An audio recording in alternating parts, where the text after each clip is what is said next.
If you haven't had an opportunity to watch the pilot episode for The Leftovers, stop listening now. Major spoilers. Here we go. The Leftovers is by far the best TV series that is out right now. Okay. I don't want to spoil too much, man, but I'll kind of tell you a little bit of what tonight's episode was about and just kind of talk about how they managed to capture the emotion, man. You have got to give it up, man, to the cast, the crew, the directors, everybody, man. They really did an amazing job. And yeah, I'm just going to kind of name off just a couple of people in here, man. Justin Theroux, Amy Brenneman, let me see, Christopher Eccleston. Let me see, Liv Tyler. I think you guys are obviously remember that, man. Charlie Carver and Max Carver. These are the twins, man, from Desperate Housewives. So if you know what I'm talking about there, you understand that. And let me see. That's pretty much it for the actors, man. Real quick, okay. So you have this police chief, man. His name is Kevin Garvey. He tries to maintain this sense of normalcy inside of a strained community. This event happened, and I don't want to give up too much information, okay? And I'm going to try to, this is like a soft review, man. It's a really generalized review. I don't really want to give up too much, okay? But the episode begins, man, with a familiar scene. We see this mother, who's played by some actress. I don't know her name as of right now. Please forgive me for that. But she's a mother to a child, and she's doing what most mothers do, man. And that's run around, do chores, and, you know, pretty much have superpowers. And they're able to do like 19, 20, 30, 50 different tasks at once. And also, you know, keep their baby in sight, you know, when they have their baby out or whatever. She puts the baby inside of the baby, you know, little car seat. She's kind of preoccupied a little bit on the phone because either her sister or somebody's on the phone kind of bothering her. Not really bothering her, but, you know, kind of distracting her, man. The baby's crying the whole entire time. And you kind of feel the pressure that this mother has on her, man. And then all of a sudden, man, you see that, once again, that familiar scene where the baby's crying, she's on the phone, all of a sudden the baby stops crying, she looks back in the back seat to see why the baby stopped crying, and all of a sudden the baby is gone, okay? And she gets out and she's like, Sam?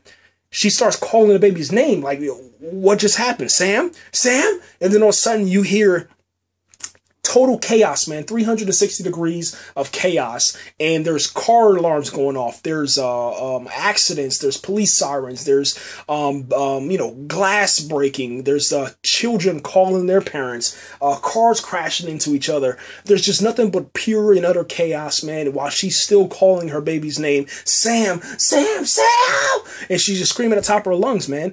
And they show you, man. They show like people were walking with their kids, like adults were walking with their kids, like holding the shopping cart, you know, like most adults do. And the shopping cart is just going by itself, and there's nobody holding the cart anymore. Do you see what I'm saying? This is the best, I guess you could say, representation or depiction of what it would be like in the end times. Now, I don't know if this is the end times, biblical end times, because we don't know that yet. I think we have an idea and we have a concept. I think we do, because of the words and the terminology and stuff like that they're utilizing in the show. But I'm not going to jump out there and say that it's that or this or this or that. I'm going to wait until they show me, man. Now they have this group. This group is a representation of the 2% of the population that just disappeared out of nowhere. Literally out of thin air, just gone. Just gone. I mean, and what was kind of cool, man, I didn't see any clothes left around, which was, I'm not gonna lie, that was kind of cool. I didn't see any clothes on the ground. I might have to go back and look at that, but I'm almost positive I didn't see any clothes on the ground, because if I'd have probably seen clothes, I'd have probably been like, yo, them clothes on the ground, B. But I didn't see those. It's 3 years after the event. The event took place on October 14th, and you have this group called the Remnant, and they are the representation of the 2% of the population, which is 1 out of 50 people That's kind of like 1 out of every 50 people that are taken. Do you see what I'm saying? And they represent the 2%, I guess you could say the missing, the departed. And then you have everybody else that's remaining there, man. Now, what's kind of crazy about this, the show is about a family.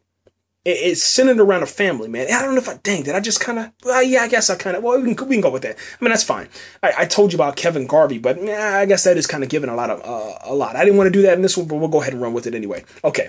It's centered around a family. You didn't know that from the start, okay? You didn't know that till about maybe 15, 20 minutes into it, maybe even 30 minutes into it, that it's centered around a family, and this family is broken up.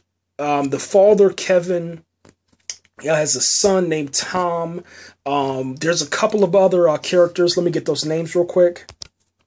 Okay, so you have the mother or the sister, man, named Lori Garvey. I didn't really pay attention too much to that scene, so I don't know if it's the mother or it's the wife. I'm pretty sure, or the sister. I'm pretty sure it's the mother, but we'll go with that. We'll go with just the sister approach until you guys correct me. You have Jill Garvey, who is the daughter of Kevin. You have his son Tom Garvey, who's the son. And then you have some other characters. Nora Durst, man, her whole entire family disappeared, man. They were taken, and she's still there. Okay, she's part of the leftover group. And then you have another guy called Holly Wayne, who, for me, this is one of the most interesting characters, man. I think I'm obviously, you know what I'm saying.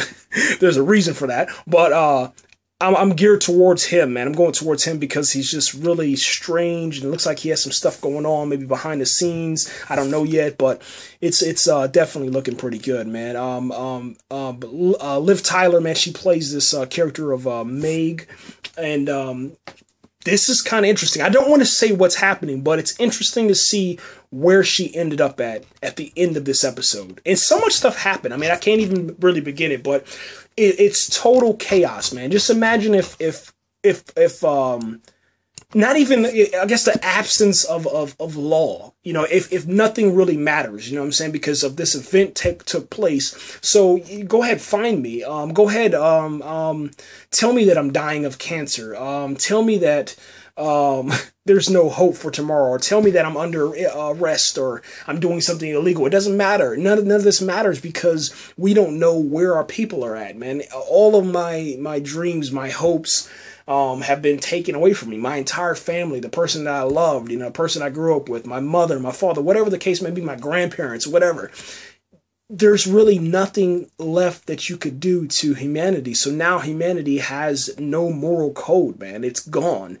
It's gone, but it's gone on the surface. That's what's really interesting, man. And I think the best depiction of this is when you go to the Facebook page for The Leftovers, and you see the promo picture, man. He's punching this wall. There's a crack in the wall, and that's what's happening. The foundation is going to eventually crack, and everything's going to, you know, be released, man. All this anger and frustration, man.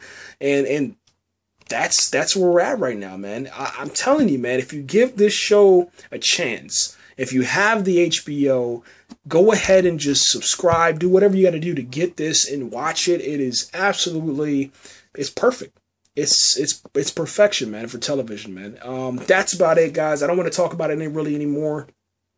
I will say that it's very strange, because the people that are dressed in white, the remnant, you know, the representation of 2% of the population, they smoke, they don't talk, and they live together in a group, and they eat like oatmeal. It's very strange, man. I want to know more about it. They're definitely a cult.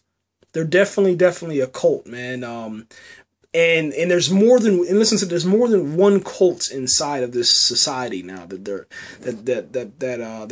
there, that's still present, that's actually, you know, living there, that's I guess still here.